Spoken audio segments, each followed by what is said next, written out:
Have you ever felt that the more effort you put into life, the less rewarded you seem to be?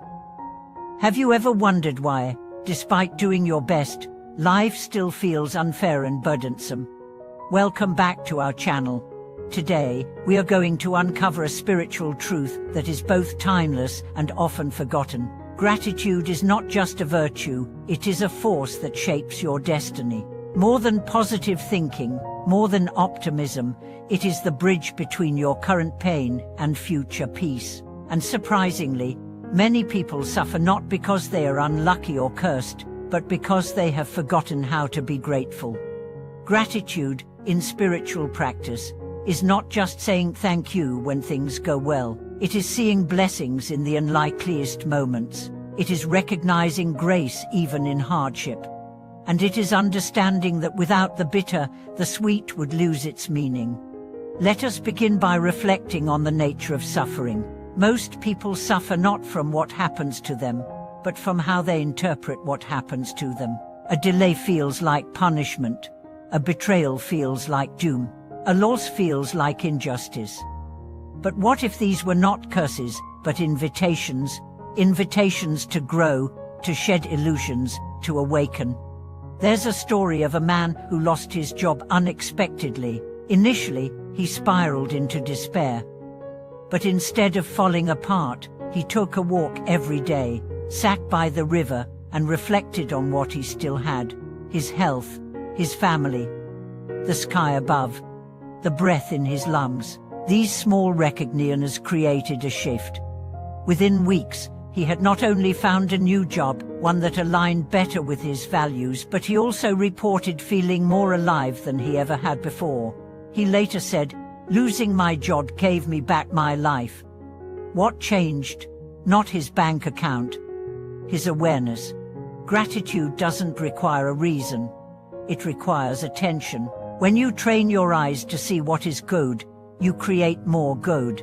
This is not spiritual fantasy. This is the law of attention. What you focus on grows. Now consider the opposite. Have you met people who always complain? Who, no matter how much they receive, always focus on what's lacking? They're always in conflict, always tired, always chasing, never arriving. Their inner landscape is one of poverty, no matter how much material wealth they possess. This is the hell of ingratitude, a perpetual hunger that can never be satisfied. Gratitude, on the other hand, feeds the soul. It says, "I have enough. I am enough. Life is enough." There is also a deeper spiritual law at play here. What you appreciate, appreciates. When you honor what you have, your health, your food, your friends, your time, you naturally draw more blessings into your field. Gratitude is not passive, it is magnetic. A young woman once shared that her health crisis changed her life. At first, her illness was terrifying.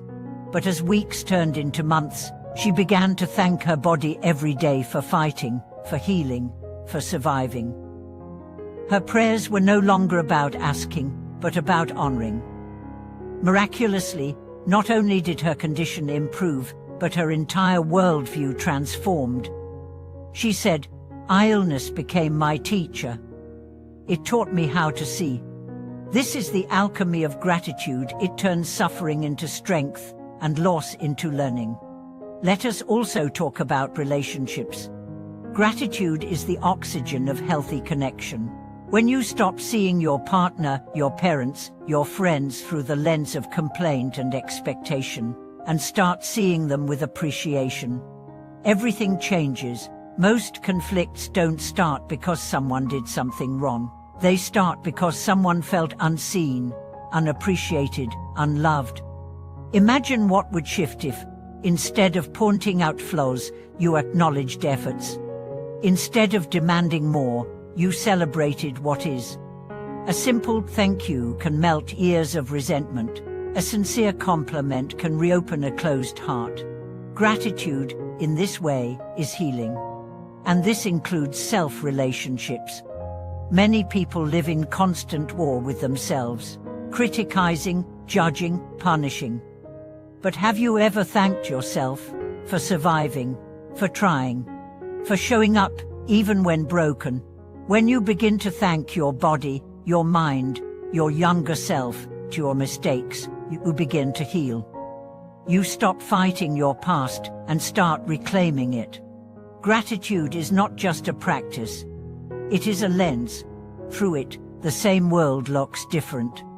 The rain becomes a blessing, not a bother. Delays become pauses, not problems. Setbacks become teachers, not tragedies. This shift is not cosmetic, it is cosmic.